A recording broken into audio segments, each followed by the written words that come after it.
Welcome to the Don't Know Much podcast, the DKM podcast, ladies and gentlemen, where we don't know much about anything. But what I do know is that I'm not sure if I talked about this before or not in the podcast, but I was looking back earlier today on things I didn't like when I was a child, and now I like it now. And one of those things was sushi, and the only reason I'm bringing it up is because Daniel, Kenny, and we were eating sushi the other day, and it really put into perspective while I was waiting for these two fools to finally show up to the restaurant that I'm like, dang, sushi's super good, and I can't believe as a child I was really missing out. Uh, and it's one of those things where I'm glad I was able to mature in such a way where I was able to enjoy this fine cuisine. I'm not sure if you're in the similar camp with something that you liked before, or you didn't like before, and now it's your perception now with you, Daniel, because I have a couple of them. I can think of like maybe a salad. Like I never tried a salad until like I was like 18, and I really grew to like them. But then again, I'm also the degenerate that like uses Caesar and ranch dressing the Yeah, I was most. about to say, is So it just the salad itself, or is it the sauce that comes with no, the I like salad? Caesar dressing. I like Caesar dressing. I can eat it with Caesar That's, dressing just fine. that's what I'm saying. Like a lot of people's like, yeah, I don't mind salads as long as it has its dressing. And I'm like, well, then you're just eating the sauce. You could put that sauce on anything, and you just eat it. Yeah, but then again, have you tried eating like just salad without any dressing? Yeah, I don't mind it. It's I don't like it. It's too dry. It makes me cough. It's not my kind of thing. That's why you throw in a little bit of water, just a little sprinkle mist, and you'll be fine.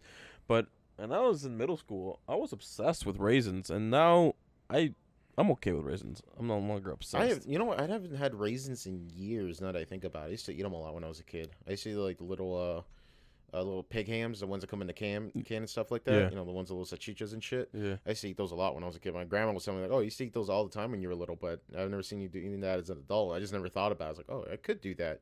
You know, fuck it. I'm 26. I could eat Dino Nuggets so I feel like it.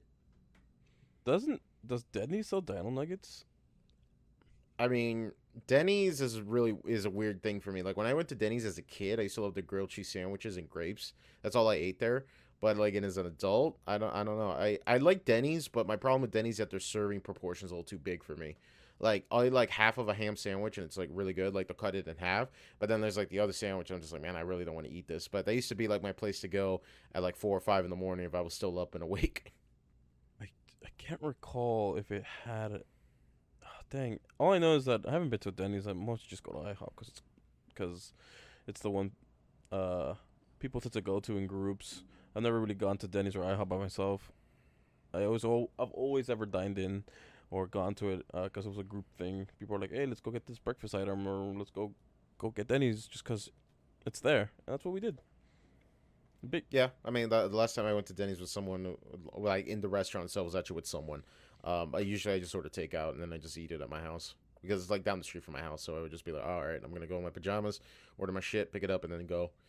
Sometimes it's annoying though when it's like they tell you like, "Oh, it's gonna be ready in 20 minutes," and I had to wait like a whole hour. Like there, I get it's busy and stuff like that, but it's like, damn, like why did I show up? You know what I'm saying? I went to a Denny's. Was it a Denny's or maybe it was an IHOP? I think it was a Denny's. I think back in May. Yeah, back in May, end of May, and that shit was so run down and so understaffed. It felt depressing, and I was out of town, but it was it was something else. It was sort of it was a weird feeling, but the food was good at least. At least the chefs were on top of it. The only thing that sucked was it was just understaffed. But there's a couple things I didn't like when I was a kid. Now as an adult, I'm like, hell yeah, put that on my mouth right now.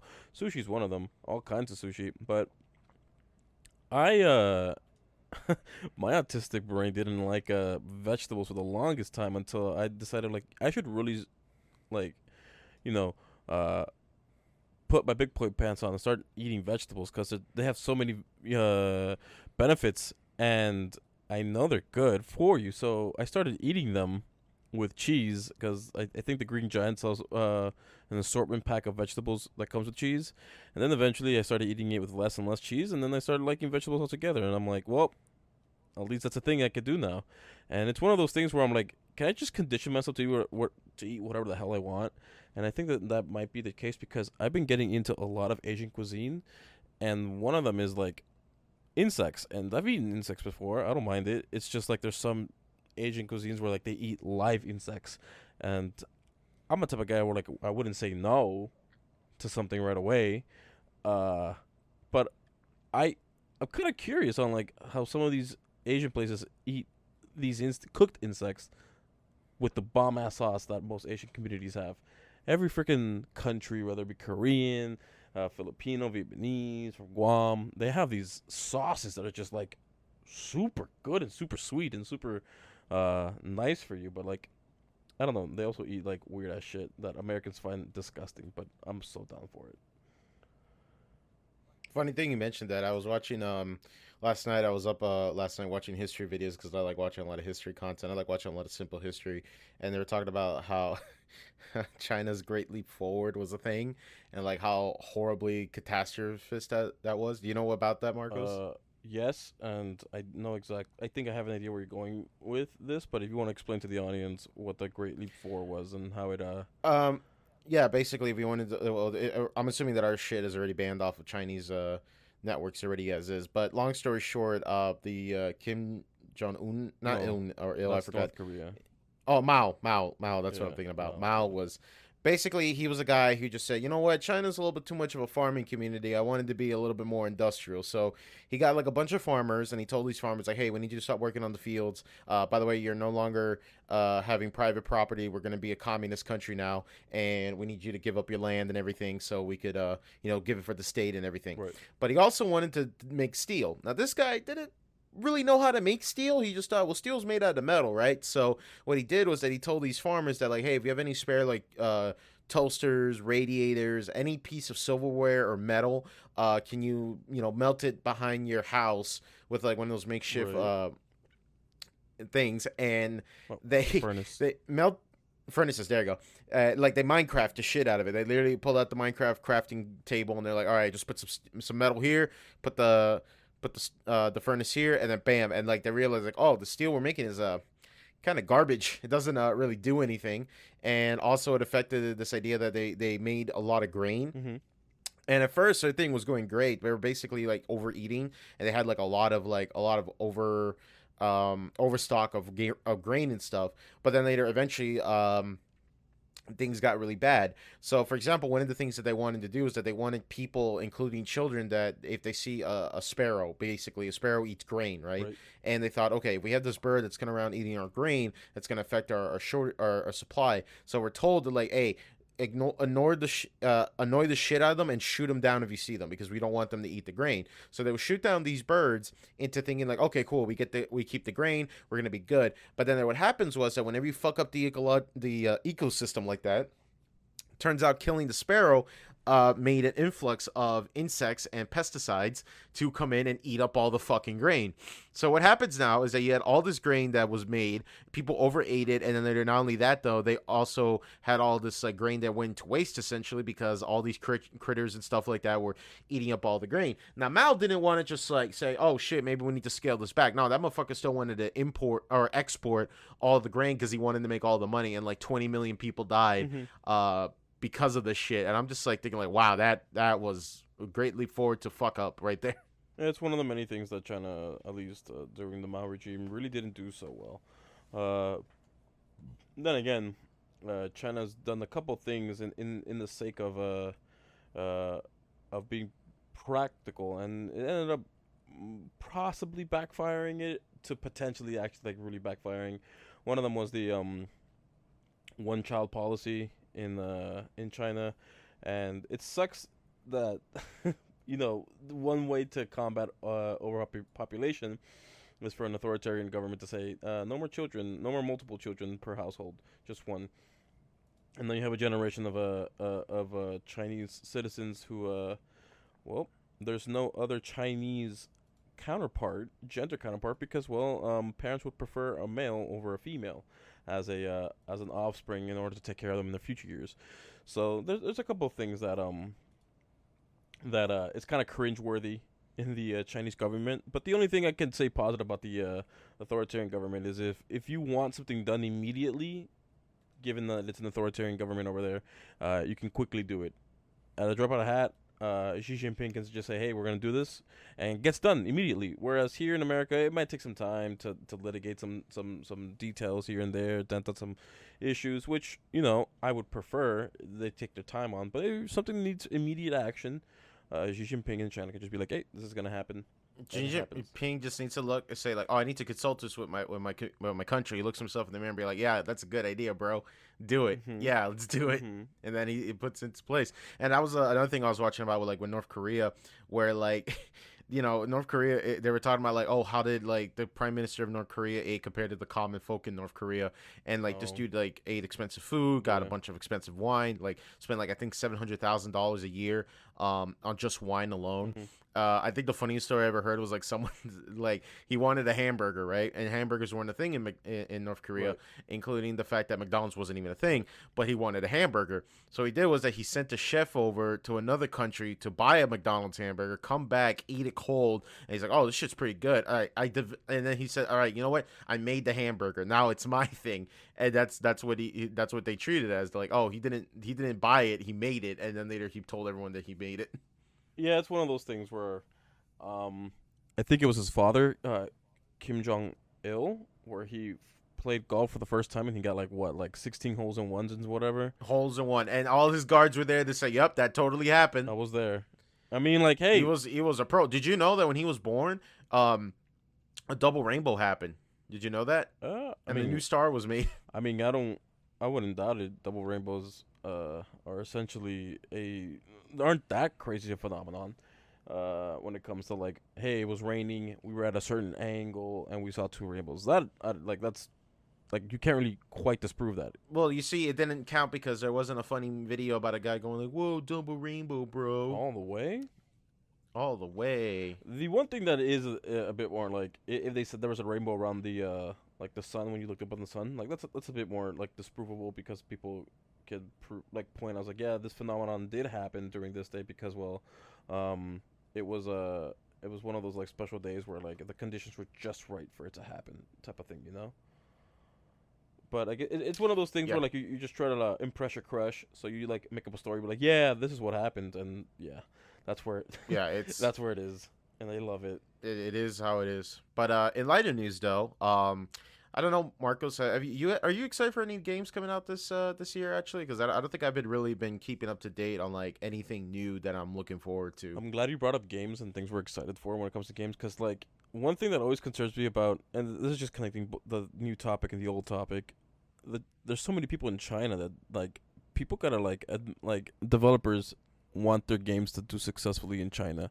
And one game that I in particular that I'm looking forward to in general, it's not gonna come out this year, hell no. And it is a Chinese game. It's a Black Myth Wukong. The Yeah, you told so us about dude, it. Yeah. I just um I'm hoping the game is as good as the developers make it seem to be, because every time they Well, yeah, that's what they're gonna try to do. That's their job.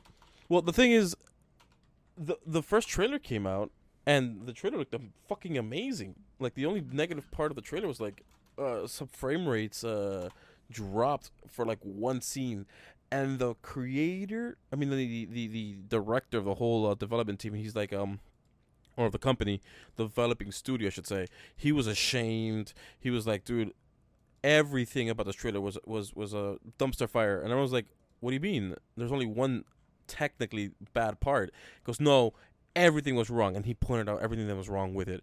And then when they released the second trailer, the trailer looked flawless, already looked flawless, and even then the director's like okay with this second trailer, but like that's the only game I'm looking forward to, because like the whole Song Wukong and the Journey of the West type of story, it's been used a lot in different kinds of entertainment medias. We even see it in like animes, like with Goku being one of them, or for Oh yeah, One Wukong Piece. is a very popular like archetype. I mean, there's a Wukong in League, there's a Wukong in Dota, there's a Wukong inspiration in Dragon Ball. Yeah, basically.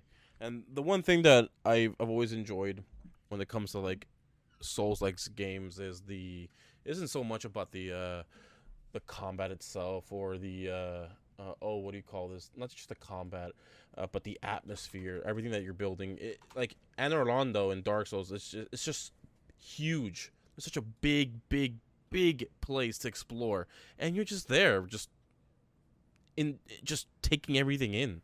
It's just one of the things that I liked about these Souls like games, where they just really implement the whole, hey, this is our world, this is how big it is, and this is how small you are. But you're still a god. You're still a god. You can still slay all sorts of abominations and gods and stuff. Well, for me, the one recent game that I'm kind of excited for, it recently got a direct for, was Splatoon 3. I'm really looking forward to that. I really like Splatoon. I really do. I think Splatoon is one of my favorite new IPs that Nintendo has made since the Wii U.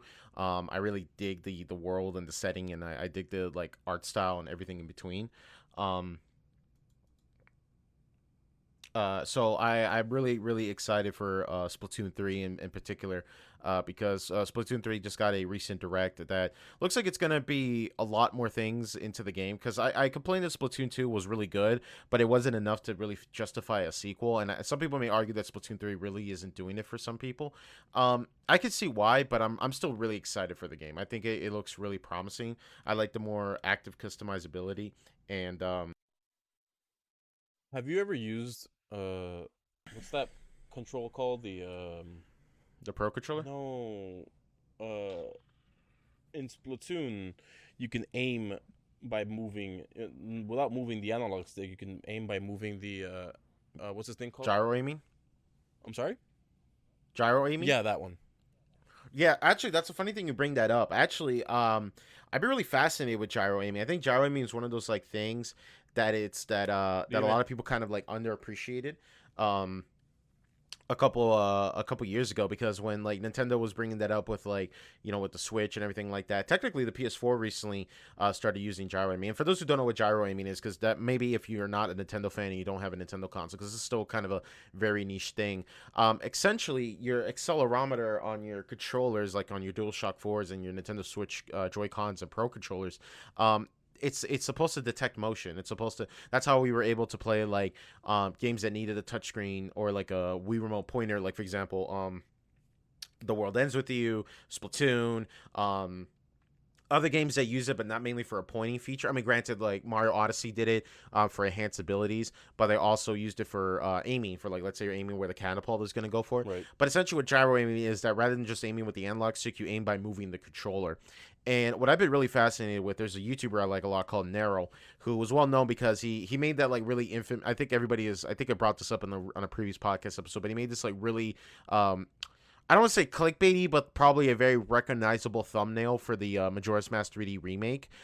Because Majora's Mask 3D remake was really weird for me, because I was really excited for it, because I think like Majora's Mask got like this renaissance of like appreciation post Ocarina of Time. Because Majora's Mask, I want to say before the Ben Drown creepypasta, was always been in the shadow of Ocarina of Time, where it's like it was like it was like a game to continue on the story of Ocarina of Time Link, but it was kind of like in the shadow of a great game. And to be fair though, like when Ocarina of Time is like the highest rated game on Metacritic at the moment, at least in my memory serves me right, it's understandable like why most people probably didn't like Majora's Mask at launch, because maybe the time mechanic and the aspect of the game didn't really appeal to them, or maybe the reuse of asset kind of felt like it was kind of a cheap sequel. Yeah, that makes sense. The one thing when it comes to like gyro aiming, and that's one thing I've always been interested in as a concept, or as a what's this thing called, as a actual mechanic, is that it, in some situations, especially in some critical situations, I could see where you're under a lot of stress and you're like you're trying to survive, and you could shake whatever you're holding to such a degree where it could cause some inaccuracies. But at the same time, I still prefer it over the conventional using the analog stick to aim. I agree. Because I think that's actually something of an improvement. I think it's a nice like middle ground. Like a good example, like going back to the Narrow guy I told you about earlier. mm-hmm. Narrow did this video about like talking about like the Steam controller, right? And a lot of people, like, I was very fascinated with the Steam controller. But I think I've said this before, that Valve, in my opinion, whenever they make hardware for super niche purposes, but they sell it to the masses, and that's why they kind of flop in the grand scheme of things, because like the general public isn't really going to be really interested in it. So when I was looking up like what do people use the Steam controller for today, the common thing that people say is like, well, technically practically speaking, the Steam controller before like the DualShock 4 got like support on the Steam on Valve software like Steam, was that it had gyro aiming, and gyro aiming wasn't really that marketed even in back when the Steam controller was still active. It was sort of like a little footnote that they added in the website saying, like, oh, you could aim with gyro aiming, Right. and that kind of thing kind of like started this idea of like, okay, we're gonna do gyro aiming, but we're also going to support not just on the Steam controller, but with other hardware like the Steam Pro controller and the PS4 controller. Like there is a whole setting in Steam Big Picture mode that enables you that when you hold down the aim down sight button, the controller now suddenly turns into a mouse where you could start aiming with gyro aiming. And I really like that a lot because like I personally don't like playing shooters, especially first person shooters with an analog stick unless you're using like aim assist. It's never been fun. And you know, you brought up earlier like, oh, do you play Splatoon with gyro aiming? Back in the day when I was a tryhard little shit, I wanted to prove the point that gyro aiming wasn't good. So I would try to play with the analog stick, and it was fucking awful. Maybe because I don't play it with claw grip or something, but it wasn't as like accurate or as fast or as like as good as I needed it to be. And I think gyro aiming just helps you, especially if you're like me and you play shooters with a mouse and keyboard. Mm-hmm. Aiming with a gyro controller helps you kind of mitigate that a little bit because you don't have to like depend on like a fucking stick, just go clank clank clank, try to like aim it precisely, or you praying the aim assist takes over. You could like act comfortably, like move your hand over to pick up to aim down the gun. And that's what it really got to me. I was like, oh man, like that kind of changes everything up for me. Like I wish every game supported gyro aiming. And granted, there's a lot of hoops you have to climb, especially with like certain games that don't, because the biggest issue you're going to deal with, especially with PC, if you want to support gyro aiming, is that your game has to be able to both recognize a controller input and a mouse and keyboard input at the same time. Mm-hmm. So like, for example, let's say you're playing Resident Evil 2. If you hold down the ADS button or the aim down sight button, that suddenly switches that controller into thinking it's a mouse and keyboard, and then it should work just fine like that. But for another example, was going back to Resident Evil 5 was the worst with this shit. Resident Evil 5 was either like you either play with a controller or with a mouse and keyboard, and it constantly switches like every second. So that was like one of the biggest complaints that people tell me, like, oh, when they want to get Resident Evil 5, they're like, oh, I don't want to get it on PC because I heard the port's really weird. It's not the port is really weird, it's just that Capcom didn't properly like use like Steam's like controller input method really comfortably, so the game has to like hard code itself into telling like, okay, I'm in controller mode and then I'm in mouse and keyboard mode. So yeah, I think that gyro aiming is like really cool, and I would love to like dedicate time into like, oh, let me go back to play older games, because I can see myself like a good example be like GTA, right? GTA is not fun to play with a mouse and keyboard because driving with a mouse and keyboard isn't fun, but shooting with a mouse and keyboard is really fun. So what I would like to do is to be like, okay, I'll play with a controller, and then every time I aim down my gun to shoot, I use gyro aiming to aim and be able to have a little bit more control of where the hell I'm shooting at. Right. I've I I don't. I mean, hell, even Doom on Switch even got it. It's really funny too, because like when Doom announced like, oh, we got added gyro aiming, everyone's like, who asked for this? Who asked for this? And like literally everyone. Dude, I don't know. When it comes to driving in video games, I could see why on controller it's obviously superior, but I've never had an issue with driving in GTA games when it comes to like using mouse and keyboard. Maybe it's because Oh yeah, I played a GTA 4 completely with a mouse and keyboard. It's possible, but it's not I fun. wouldn't say that. I'm not saying that it's fun or not. I'm just saying like I've played it so much throughout my childhood and my teenage years on mouse and keyboard that I've just gotten used to it. That like in middle school when I started playing GTA San Andreas, GTA 3, and GTA Vice City on the computer, because everyone in freaking middle school had it on the USB stick, and we just started playing on the computers whenever we had a chance. It's one of those things where you just adapted and you just got used to it, and I never really complained about it because I was just having fun putting in any cheat codes I can. Heck, I remember still some GTA 3 cheat codes just because of how often I used them. If I were a rich man, I gave you like a whole bunch of money. Chitty Chitty Bang Bang's another one. Like I've used these codes so many times that I just it became ingrained in my brain. I could just never get rid of it. All that being said, Well, I argue that this is more of an accessibility sort of thing. I'm not talking about like just like getting good at it or no, getting of course, comfortable with it. of course, I think just some people prefer to play games at a certain way that yeah, they should be able to play comfortably. that's true. That's what I think that that's just a thing that like we shouldn't stifle like improvement and creativity. Like he made another good video where he talked about like why motion controls were a good thing, and like people immediately like knee jerk reactions like, oh, you want to play games like a casual, you want to do like Just Dance, pussy, and this and that. It's like, no, dude. Like look back at like early days of like Wii reviews. Like look up like the early reviews of Metroid Prime 3, where people saying like, oh, aiming with the Wii remote is actually like kind of like close to aiming with like with a mouse and keyboard, and like that was like the purpose he was trying to make, is that Right. people get this idea that motion controls is meant to be like, oh, it's for Just Dance, Wii Fit, it's super casual, this and that, and it's like in reality it really isn't like that though. Now I'm not saying that they should force motion controls, and that's what he was trying to make the argument too, is like we shouldn't force motion controls because unfortunately not every gamer could deal with motion controls, not because maybe of physical limitations or things like that. But it was just one of those things that's like, just because you didn't like it doesn't mean that other people shouldn't experiment with it. Right.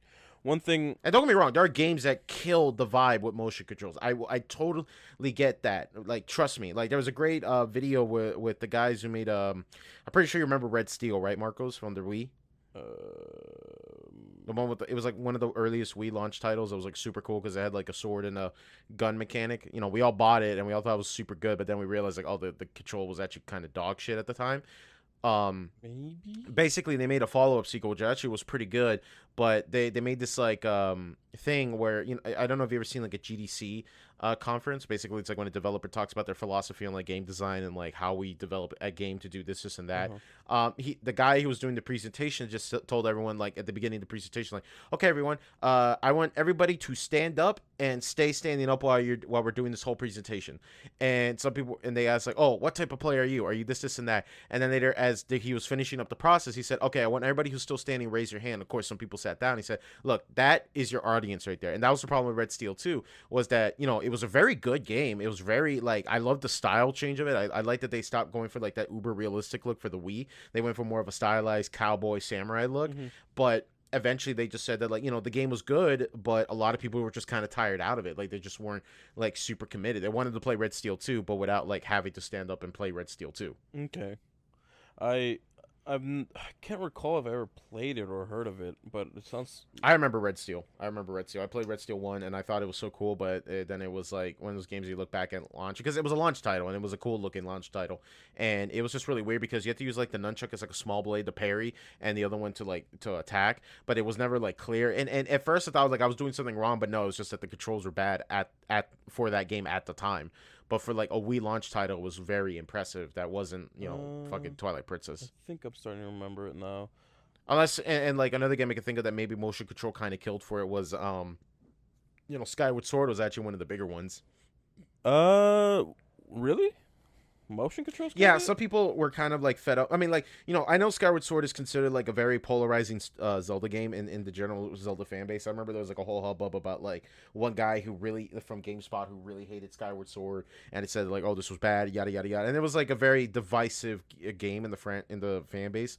But some people just really didn't like it, and I don't know if you remember the E3 presentation where Miyamoto was first showing Skyward Sword. There was a lot of technical problems at the time, but they chalked it was like, yeah, oh, with the motion Bluetooth controls and stuff. Yeah, one thing. So I think a lot of people were like scared. They said like, okay, if this is bugging out on a show stage, like why can't we play this with a controller? And that's why I was kind of happy that Skyward Sword actually did get a pretty. I know some people hate the price. I get it. I totally understand why some people are not fine paying 60 bones for a Skyward Sword re-release on the Switch. But I bought it for $30 because I was patient, and I think that in my opinion, it's actually a fine game remaster to play, because they actually not only just did like just a controller change, they actually did some smaller quality of life improvements. One thing I did remember seeing is or reading is when people complained about how Twilight Princess was a return to like what people got used to with Zelda, a much more gritty atmosphere. They wanted Ocarina of Time 2, essentially.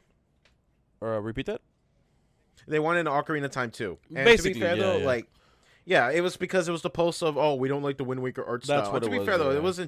it wasn't just only the fans. It was actually Miyamoto himself. He wanted it to be more realistic. He wanted it to be more like, more grittier and things like that. But I don't know, maybe it's just like his development team just couldn't see it, or maybe they just knew the hardware couldn't support it. But then that's why Twilight Princess was such a big hype, because like that's what people wanted. I mean, remember the first time we ever saw Zelda running on a GameCube was a fucking tech demo that was just melee models of Link and Ganondorf from Melee. Yeah. fighting, and then they thought like, holy shit, what if the whole Zelda game was like that? Right. And then they got this cutesy, art style that, in my opinion, still feels like it ages way better than Twilight Princess, in my opinion. That's why. What was it?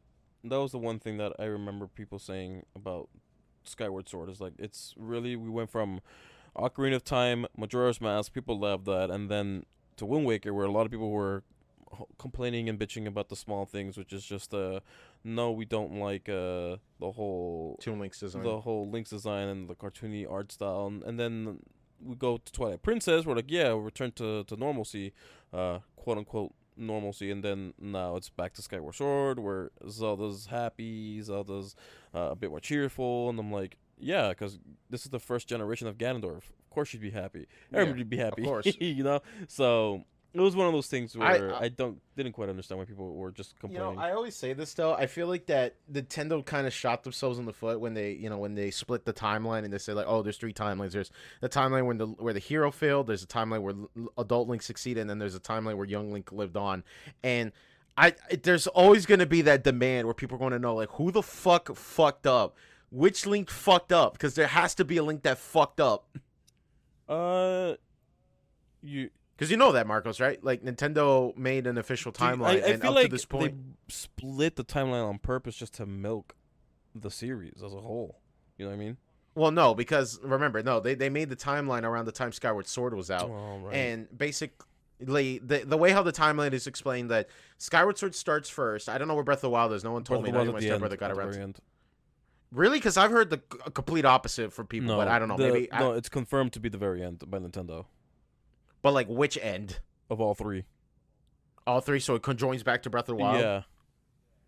Literally, the beginning. Well, the to be beginning fair, though, is I mean, Skyward Sword. The ending is Breath of the Wild. Nintendo's confirmed this, and that's how it is. We don't know what happens between the three branches and the Breath of the Wild. Map had made a theory about it that Hyrule Warriors is the missing link, but that's not canon. Nintendo says it's not canon. But the only way to make Breath of the Wild canonically any sense when it comes to the three timelines is to make Hyrule Warriors canon, which brings well, yeah, all three. Of course, because when Hyrule Warriors can fan service the shit out of their fans, like, yeah, it's of course they're gonna get away with that. Yeah. Like, yeah, totally. Add Skull Kid from Termina, an alternate dimension. Fuck it, let's just do it. Fans love them. Let's just put them in the game. Basically. So yeah, it's. I mean, like then. It's one of those things. But then you got to start asking yourself, like, if we're gonna start putting that, then where does Age of Calamity fall in? Because I don't want to spoil it, because Age of Calamity gets like really wonky with the fucking timeline at this point. But like that's just so interesting to me now, because it's like that's something like me and my stepbrother always talk about. It's like, wait, canonically speaking, there's a Link that fucked up at some point and Link failed, and then that's why we have like the bad timeline. I think it was the. Well, the Link who fails is dead, so it's one of those. I don't think there's a specific Link. It's the same Link from Ocarina of Time. It just becomes a Schrodinger's Link where. No, you're thinking about Wind Waker. No, Wind Waker no, is no, the no. Listen. Ocarina of Time, much like how with the whole, is that what it's called? Schrodinger's cat, where the cat is both alive or dead. And dead. Right? It's about alive and dead. Ocarina of Time is both successful, and a failure for the Link's part, and this is just. Oh yeah. So this is just the whole quantum thing about it. Basically, there is a timeline where adult Link went back to fight Ganon. Ganon beat his ass, and then later he declines. The last hero dies, and then we have probably the strongest Link ever is Link to the Past, and then we got the Oracle games, Link's Awakening, and the first two Zelda games on NES. Right, and all I'm saying is that when it comes to like. The Link who failed is also the Link who succeeded. It's the same Link. It's just Ganon decided to wave that Unalive Link. No, to wave dash in this direction instead of that direction, and then he ends up winning. Yeah, and that's really he fucking spiked the shit out of Link off of FD. Yeah, basically. So that's the thing with this whole Legend of Zelda timeline, where everything's the same till Ocarina of Time, which the creators decided to like, hey, this is what's gonna happen, all that stuff. So yeah, it is interesting that that this timeline exists, and I feel like it was a good mistake in anyone's eyes, because like I feel like in Skyward Sword they just finally put an actual timeline, but I'm pretty sure in Ocarina of Time, every game after Ocarina of Time, they had to explain what was going on with these games that they developed, because Wind Waker states that, hey, the hero succeeded and then he left, and then Majora's Mask is the hero succeeded then went back in time. Those two. Well, no, Majora's Mask is more like Kid Link just said, "Hey, yo, Navi like fucking bailed on me after that quest. Like, I didn't even know where the fuck that little fairy bitch went because he just like left." And Right. the theory I read is really depressing. Was basically like Navi knew he was gonna die because the quest was completed, so he didn't want to die in front of Link. And Link, he probably like flew away so he could die in peace. And Link didn't know that, so Link is just walking around in Lost Woods, being like, "All right, where's my best friend, my homeboy? You know, you just fucking left me and he didn't tell me what was going on." But that's essentially what happened. Link went to Termina, which is really weird because apparently got retconned at some point with some Zelda encyclopedia where they claimed that Termina was made because of Skull Kid. But I was always interpreted that Termina is just an alternate universe of Hyrule that has nothing to do with Hyrule. Essentially, that's why they could get away with reusing assets. Essentially, Right. And I just think that unless somehow Skull Kid flew through the Lost Woods, trapped Link into made Termina as he was chasing him, and made Termina have a history up to this point, and then he said, "All right, now he's gonna fuck me." But then that doesn't make any sense because there was cutscenes with Skull Kid fucking around in Termina. Now you could make the argument like, "Oh, but they used Termina Field because it was just easier way to like reuse assets." But I don't know. I kind of find I count cap on that because if the Giants knew who the fuck Skull Kid was, Termina clearly existed beforehand. yeah, I think when it comes to the Link timelines, I think two of them work in conjunction with one another. It's like with you watched the finale Samurai Jack, right? Yeah, of course. So you know how after he defeats Aku, well, spoiler alert, it was after he defeats Aku, anything involving the future where Aku Was was alive. alive Yeah. in the future gets erased, which is uh valid and also invalid depending on how you want to view time travel and all that stuff.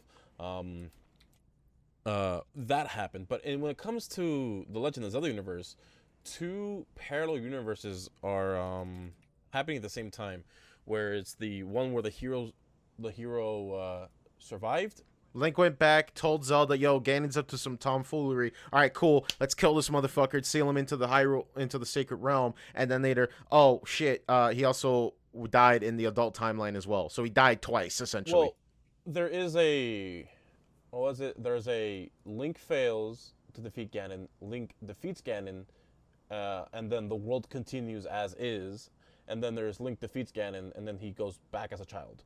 The universe continues as he was. Right. So basically, there's the time that happens after Link kills Ganon in the adult timeline, and life keeps going, and then Ganon came back, and then realized like, oh shit, Link isn't coming because he's a kid in his own timeline, so we just gotta flood Hyrule because that Right. motherfucker's So gonna cause what some I'm saying shit. is those two timelines were both when Link wins, splits into two timelines. One where the rest of the world continues living their life as cool. Link won, the hero time won, and he went back to his own time, back to his own peaceful time, and then he makes his own timeline.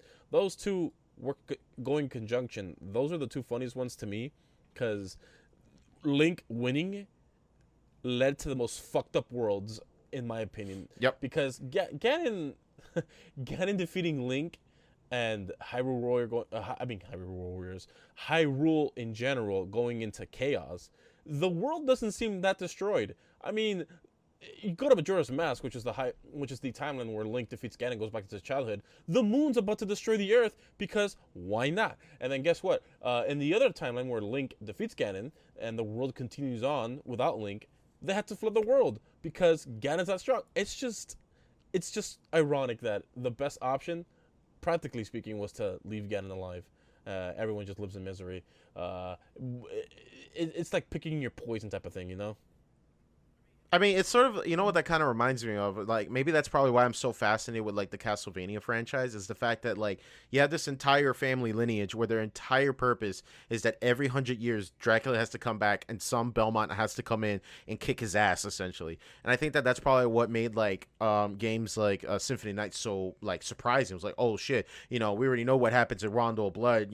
Rickard comes in, gives him a good old Hydro Storm up his ass, and, he beats him. And then you got Symphony of the Night where it's like, you got Alucard, who's been asleep since fucking Trevor's time, and he's just like wakes up like, that's weird. My dad's causing shit, and there isn't like a little corked up white boy in Europe kicking his ass. I should probably do something about it. And he just runs in the castle and be like, no Belmont. All right, gonna go run around. Hey, have you seen the Belmonts? Oh, you mean Richter? No, I'm talking about Trevor. Oh no, Trevor's dead, dude. He's like, oh, who's the Belmont now? Oh, it's Richter. Oh, what is he doing? Oh, he runs the castle now. Like, well, shit. Okay, cool. I guess I gotta go kick my dad's ass again. And then later, that's what makes Symphony Night so depressing was that like because Richter got cursed for that one time getting mind possessed by Dracula, he couldn't hold the vampire killer. So now you had this entire family lineage just end in 1776, just being like, all right, Belmonts can't fight for shit now. They can't use the vampire killer. Now it has to be every other descendant that is even closely related to them that has to wield the whip, and it kills them. So you got like games like Castlevania 64, which I know it's not considered canon anymore. You got the Portrait of Ruin games, Bloodlines, which was I always liked Bloodlines because it was like the closest one to a modern Castlevania game because it took place in 1920 during World War One. So you're not just exploring Transylvania, but you're traveling all over Europe during World War One. So there was like machinery and guns and shit like that. It was kind of a nice change of pace. You know what I'm saying? And then you play, uh, after Portrait of Ruin, where like John Morrison's son Jonathan finally breaks the curse, and now the Belmonts can hold the whip again. Now you got Julius Belmont who comes in '99. He's like, all right. Big Dracula war. All right, world nation, everybody come together. We're going to fight Dracula. He beats Dracula. He seals him behind the moon. And then he has amnesia. And then he's just wandering around in Arya Sorrow like, I feel like I need to be here, but I don't know what the fuck I'm doing. And I don't even know who my name is. By the way, what's your name? Oh, my name is Julius. I mean, not Julius. Oh, my God. I forgot. Oh, my God. I literally just had this goddamn name. Soma Cruz. And then later, you find out later that Soma Cruz is, spoiler alert, Dracula. And then Julius is like, oh, by the way, if you fuck up, I have to kill you. I just love how the Belmonts are essentially the only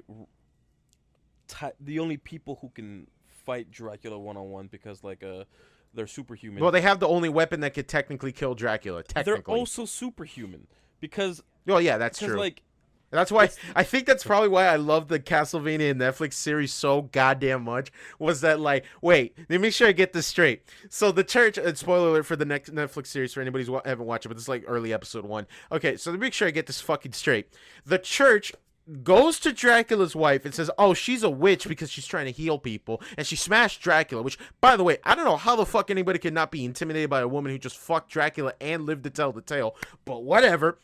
And they burned her in the stake, and they're like, oh shit, we're gonna have to kill her because she's a witch. They kill her. Dracula comes by and says, yo, you guys royally fucked up with me. I'm going to kill you within a year unless you apologize. And then they said, all right, fuck it, we're not gonna do it. By the way, the Belmonts have been defending us against evil all this time. Yeah, fuck them. Let's just burn down their keep and label them as heretics. And then it's just like, what the fuck? What are you doing? And then Dracula's like, oh, you really think I was playing? You really think I was fucking playing? Mm-hmm.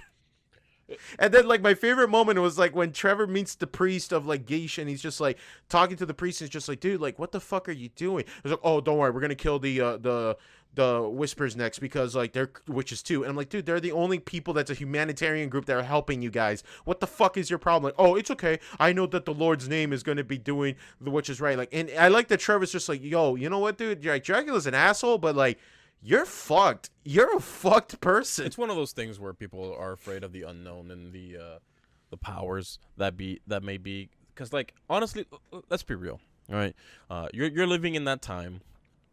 The Belmonts. You barely could read. You could barely do anything, right? The Belmonts. Yeah. Right. You don't even know what toilet paper is. That's actually a joke in the show where like fucking one of the characters says like, oh, I back in my day we have toilet paper in our house, and like the priest said that some villagers just like, what the fuck is toilet paper? Right. And like, not only did you just survive through a bad time in your history, in the form of, hey, we are going to just live in this this oppressed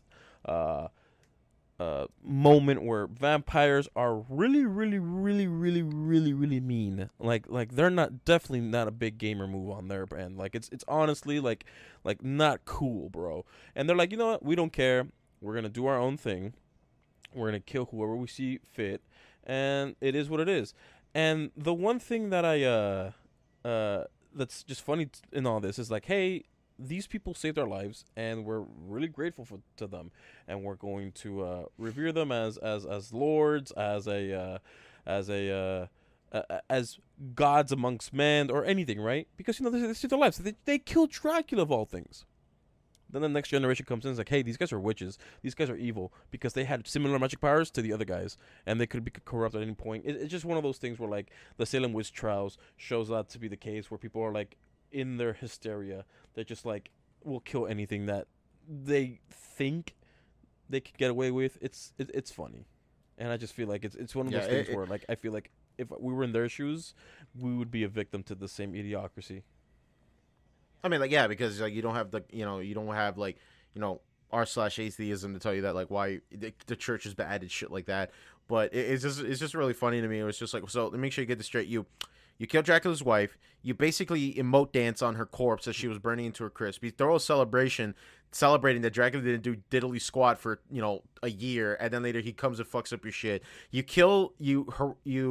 banish the one family that's known to fight evil time and time again, and then later you wonder like, yeah, we probably not a smart move right there. Mm-hmm.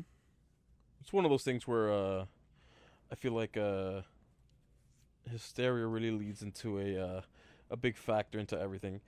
One thing I will say though is when it comes to vampires and when it comes to the whole uh like what's their purpose here, what's their thing, and like I feel like at some point as a vampire I'd be bored of my mind, dude. Like there's only so much time Well, yeah, I that's can sleep. There's only so much I can do. It was like, what is there else to do except just eat people? And people are afraid of me. Everyone around me is another vampire, and they're all pretentious assholes. I just, I'd be, I'd be bored out of my I mind. think that's probably why you might like the Vampire the Masquerade if you ever heard of that I have, yeah. franchise. That's the whole thing about it, where they talk about like all these different like subcultures of vampires, where they all do like they serve a different purpose and things like that. I think it's an interesting concept. I think that's probably why, like, I don't know if I think Bloodhunt might be dead, the BR, because I thought the concept of the game was really good. I just felt like they rushed a little bit too quickly into production, where I think that it kind of killed the vibe of Right. it. Like, you know what? I'm genuinely curious to know. I've not played this game in a long time, and I know they added like a lot of content, like mostly like multiplayer, like rounds and stuff like that. But I'm gonna look up the Steam charts for Vampire the Masquerade Bloodhunt because I'm generally curious. Because I know that game kind of blew up a little bit, and then I liked the game. I really did. Okay, yeah, it looked like it. The all-time peak, it was almost 30,000 players on Steam, and right now it looks like we're shooting about 900 Mm-hmm. players. But like, yeah, it looks like the player count is slowly dwindling over time. What a shame. It's one of those things where, uh, I would like it to succeed. I still do. I just think they need to fix like a lot of the jank in the game, like the lag spikes.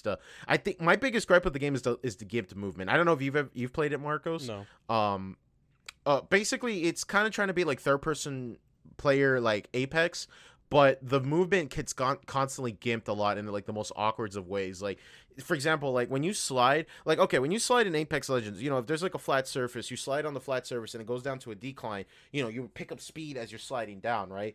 But there's times, and like your logic would be like, okay, if I slide on a flat roof and it goes down, you slide down the roof and then you jump, the momentum will carry you to jump to another building, because where you're fighting is in the city of Prague. So the buildings are super tall, right? Right. Like, that's like the whole thing, is that you're constantly climbing and jumping, climbing and jumping. And there'll be times where like you'll slide on the flat roof, you slide down, and then as you jump, your momentum gets completely gimped and you just fall flat. And that shit like drove me nuts, because there was like so many times where it's like you just get cut on the geography, and it showed a lot of potential. I still think that it had potential. Mm-hmm. I just think that like it needed more time to like properly cook into the oven, and like before it got released, because I think that the player count is gonna like die out like really quickly. I I really want to get into Apex. I've never gotten into it. I loved Apex. I mean, I would still kill for a Titanfall 3. I still think Titanfall 2 is still great. I know some people are very iffy about it. And I know that the game might not have the best health at the moment, not because of the player base, but because of the body and the cheating and issues like that. But I still think that Titanfall 2 is like a super fun game that I hope that EA doesn't just completely forget, because they're focusing too much on Apex Legends. And speaking about like other games that are like still really fun, even though it has like its questionable health, TF2 is still like incredibly fun to play. I was playing it last night and I just realized, like, man, this game is just stupid fun. I think with TF2, it's just one of those games where like people will get pissed that there's no update and whatever, but you just play with your friends because of nostalgia, and the game is done well enough where you're just like, yeah, I might just keep playing this game because it's that fun.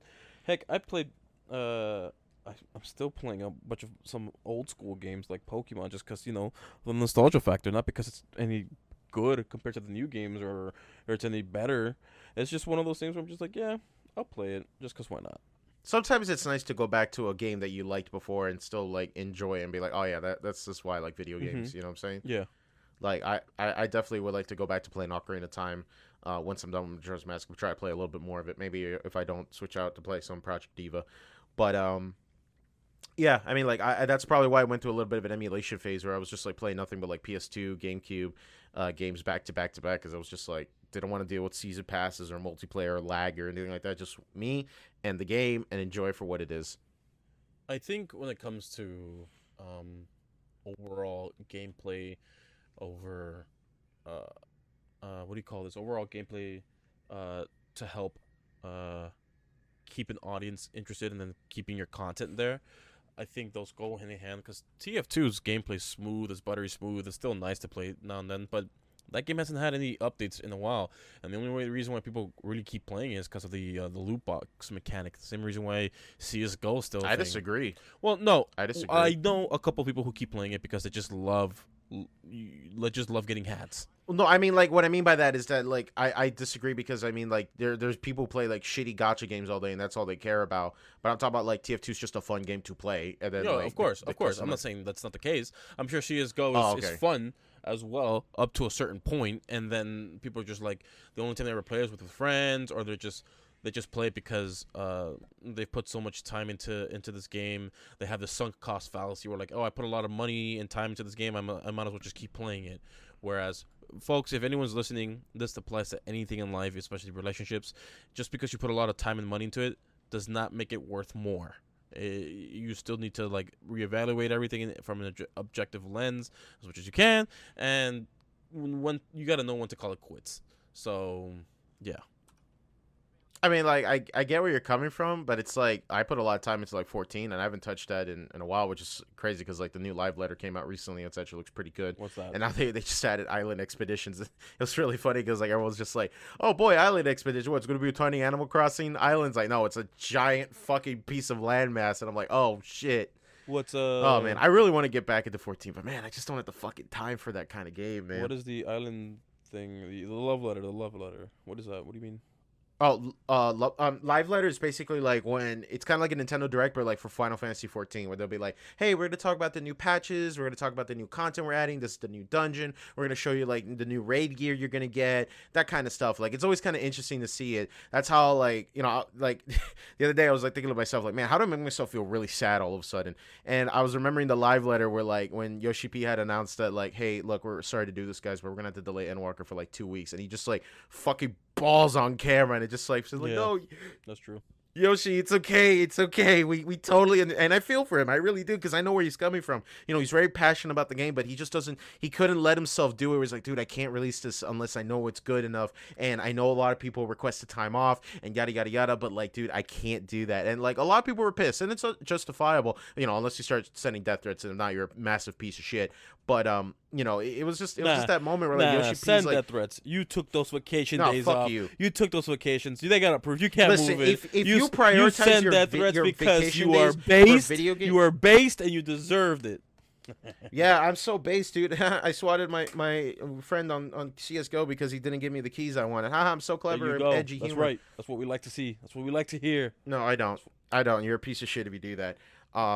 Anyways, but yeah, so that was just like my that's essentially what a live letter is. I don't watch it usually. I usually watch like the recaps because this is Japan we're talking about, so they do it like Japan time, so they do it like really weird early in the morning. But essentially that's what live letter is. It's basically like, hey, this is the new stuff that's coming to 14 with this new patch, and this is the stuff you have to look forward to.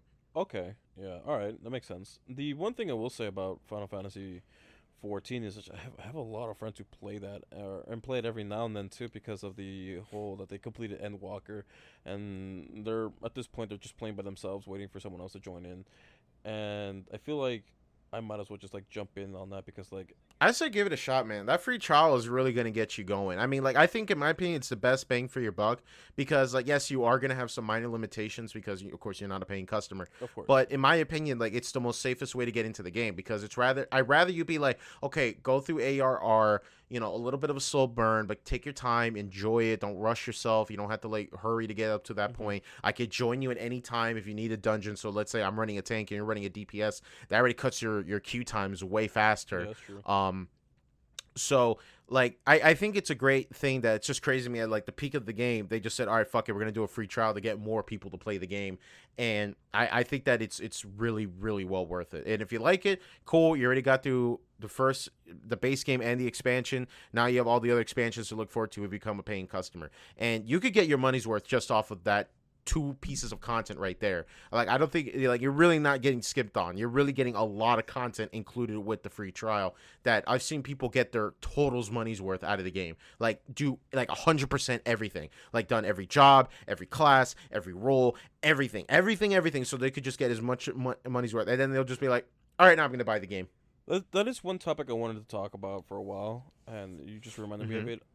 What would you consider money's worth? What, like, that you got your money's worth? Because, like, if I'm playing a game for a long time, I'm talking about like for a while.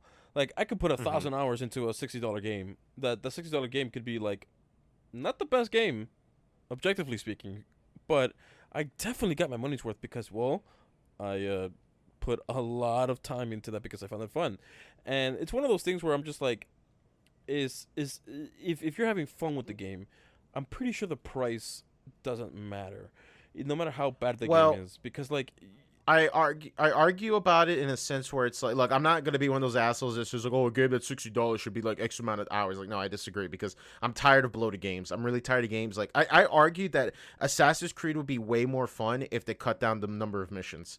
I think that that's like maybe it's a hot take. I don't know, but I've always complained about like open world games that don't have to be open world, and there's too much bloat into the game that adds like doesn't feel complete. It just bloats the game.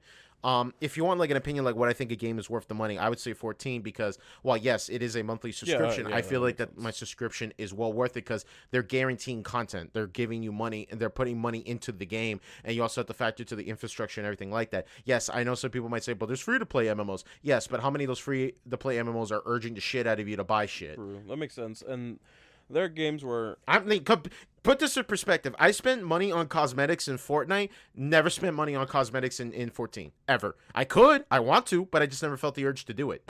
yeah, that makes sense. I think when it comes to like just any game in particular, like one game I like playing a lot, which I putting 2,000 hours into it across multiple platforms. I didn't quite like, now playing it now vanilla in its vanilla format. I think it's trash, but Skyrim, like, when I first got it, sure, it was nice and everything, but I was a teenager. I didn't know what the fuck I wanted. This was me coming off of Oblivion and sort of playing Morrowind. It wasn't until I beat Skyrim that I started playing Morrowind again, and I realized Morrowind, narratively speaking, and when it comes to like world building and stuff, that game is a whole lot better than Skyrim. But Skyrim, vanilla Skyrim, is just so janky, so bad. It's so that it's just it's And when you mean by vanilla, are you talking about just like the the base base game with game. no Yeah, mods, base like game. That's quad? what vanilla. Yeah. Okay. All that being said, I'm just like, uh, I don't quite understand why uh people don't play with mods and stuff. Because like, even with consoles, they like the newer consoles. Uh, I'm sorry, the previous generation of consoles, the Xbox One and the PS4, they have mod support. I'm surprised anyone plays the game still with no mods. And I know a couple people who do it, and Well, most people because they don't have the option. Because if you're a console player, you just can't do I that. I mean, did like, yes, there's mods on yeah, there's console, mods but on like console. super limited, but limited. When they first came out, yes, but now it's not. That's so limiting. I doubt you could play every mod on the No. PC It's or on not every console. mod. I'm saying the creation club thing allows. But you have to pay for it if my memory Right, serves me right. you pay for mods, right. But I'm saying I've known people who are on console who have the free mods, sure, and they could pay for mods, but they don't use either of them. All I'm saying is, even the free mods, which help fix things, they don't even use it. All I'm saying is, it's one of those things where like, playing an RPG, at least nowadays, I just can't seem to play it more than once vanilla anymore. Maybe no, not even The Witcher. The Witcher being as perfect as a game as it is, I still want to play that shit with mods. I'm not sure. Yeah, I mean, I get where you're coming from. Like, I'm the kind of camp that's like, I like mods that are. It depends on what I'm going for. Like, if I'm going for like the original experience, like I try to play mods that don't break the game or like ruin my Right. immersion or things like that. Like, I'm okay for like quality of life mods. Like a good example is like, there was a mod I did for Majora's Mask Redux that did some small little things, nothing like super complicated, but some simple things. Like a good example is like, hey, you know that D-pad on the N64 where you never fucking used unless it was Mischief Makers, or maybe like Pokemon Puzzle League. Someone made an idea. It's just like, hey, why don't we just put the transformation masks there and the ocarina? Just put it there, and then it was like, oh shit, that's totally fine. Or like I modded the model of Link to be like, oh, just a little bit more polygons. That's it. Just nothing groundbreaking, no Unreal Engine fuckery. Just like, oh, just a little bit more a little bit more models here, a little bit more detail in the boots. Nothing to like completely break the immersion or anything like that. Or a texture pack that was like, hey, we just redrew the textures. It wasn't like this awkward AI scaling shit. Right. Basic things like that. I mean, like, granted, yeah, I could have played fucking Majora's Mask as Diddy Kong if I feel like it, but I didn't want to do that. I mean, but Diddy Kong, Yeah, I know, but Diddy Kong, I get it. dude, I want to play Diddy Kong Racing so bad. Play it. Diddy Kong Racing. Oh wait, it's not on the Switch online service, so you can't do it because Nintendo's gonna remove your kneecaps from your It's a inventory. good thing I have a N64. But I I'm not miss. gonna take that shit out just to play Diddy Kong Racing. But Oh yeah. it's one of those games where I feel like I can always just go back to it and just have Do fun. you think it was better than Mario Kart 64? Hmm. When it comes to the speedrunning community, yes. No, no, no. I want your But take on everything it. Do else, no. you I like? think I think Diddy Kong Racing. When it comes to just playing the single player mode, I feel like there's a lot more content in No, Diddy. as a complete package, which one do you like more?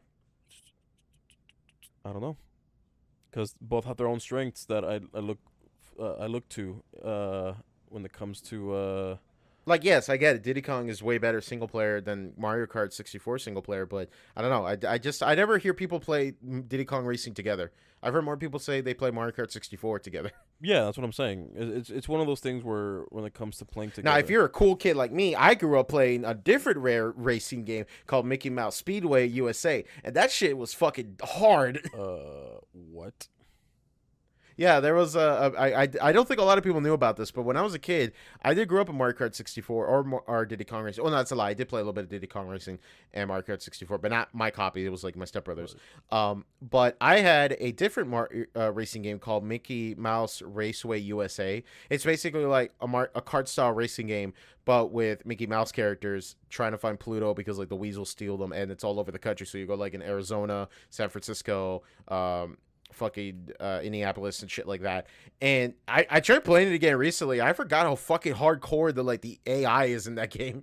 Like, go to fucking town on you and shit. They just like that. The only racing game I've ever like played a lot, and I mean like a lot, and this is like when I had no other games to play, and that's the only thing I did play at the time was the Burger King racing game, and I put The extra one that came with the free Whopper. yeah, and I was playing that game, and I mean this seriously. That I was playing it religiously, where I had a muscle memory of the maps on the highest CCs. Like I'm talking about, like I could probably speedrun the game if I wanted to when I was a child. Like I it hope was that that much. 360 emulation gets good enough so I can finally play those titles. I've seen those games go on the bargain bin as low as like pennies on the dollar, and I never got around to play them. And I know I could have. I could have used them as a fucking coaster afterwards, but I never got around to playing them. The emulation's not good. No, I mean, like, I don't know. I haven't really experimented with 360 emulation, but I just hope that eventually 360 emulation will be good enough that I could finally play those titles. Oh, okay. Unless, I don't know, maybe Microsoft announced, like, hey, those Burger King games are now supported on the Xbox One. All right. Yeah. But yeah, I think we should wrap it up here. It's been a hell of an episode. Hell of an episode. Sorry for going MIA last week, guys. Life sometimes gets the better of us. We've been going through we have our things going on, but we try our best to get these episodes out as quickly as Also, possible. Xi Shout out to Jinping. I'm sorry for the beginning. We love China. We're number one. We were just kidding. It was all satire. It was just a joke. John Cena is my favorite is WWE wrestler, right, Marcos? Yes, Marcos? yes, yes, yes, yes. Yeah, John Cena. Bing Chilling. Yeah, Bing Chilling. I love Bing Chilling. Yes, please. I miss my family. Yeah. Anyways, guys. I think we should wrap this up real quick. Thank you for watching and listening to the DKM podcast. We really appreciate that. If you haven't yet, follow us on Twitter. Join our Discord server right below. Our link is in the description. We'd love to have you guys in our little community. And if you haven't yet, feel free to subscribe and drop a like on the video. We really appreciate it. Helps us out a lot. And I just want to say thank you very much for watching and listening. And you have a good one and take care.